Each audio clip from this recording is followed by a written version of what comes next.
శ్రీ గురుభ్యో నమః. శ్రీ గణపతి స్తోత్రము, దారిద్ర్య దహనం.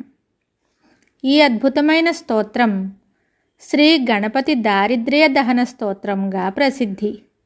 ఇది గణపతి యొక్క దివ్యమైన స్వర్ణమయమైన స్వరూపాన్ని వర్ణిస్తూ దారిద్ర్యాన్ని నశింపజేయమని వేడుకునే స్తోత్రం. సువర్ణవర్ణ సుందరం సితైకదంతబంధురం గృహీతపాశకాంకుశం వరప్రదాభయప్రదం చతుర్భుజం త్రిలోచనం భుజంగమోపవీతినం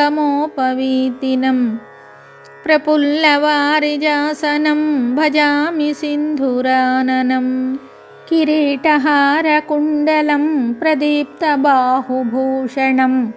ప్రచండరత్నకంకణం ప్రశోభితాంఘ్రియష్టికం ప్రభాతసూర్యసుందరాంబరద్వయప్రధారిణం సరళహేమనూపురం ప్రశోభితాంఘ్రిపంకజం సువర్ణదండమండితప్రచండచారుచామరం గృహప్రతీర్ణసుందరం యుగక్షణం ప్రమోదితం కవీంద్రచిత్తరంజకం మహావిపత్తిభంజకం షడక్షరస్వరూపిణం భజేద్గజేంద్రరూపిణం విరించి విష్ణువందితం విరూపలోచనస్తుతిం గిరీశదర్శనేచ్ఛయా సమర్పితం పరాశయ నిరంతరం సురాసురైః సపుత్రవామలోచనైః మహామఖేష్టమిష్టకర్మసు భజామి తుందిలం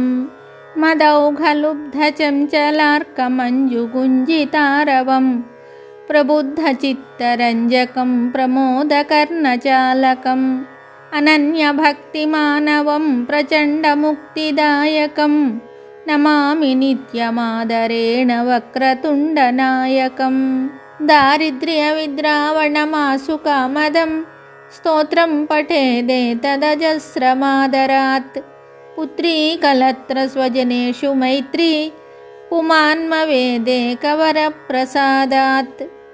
ఇది శ్రీమచ్చంకరాచార్య విరచితం శ్రీ గణపతి స్తోత్రం సంపూర్ణం. శుభం.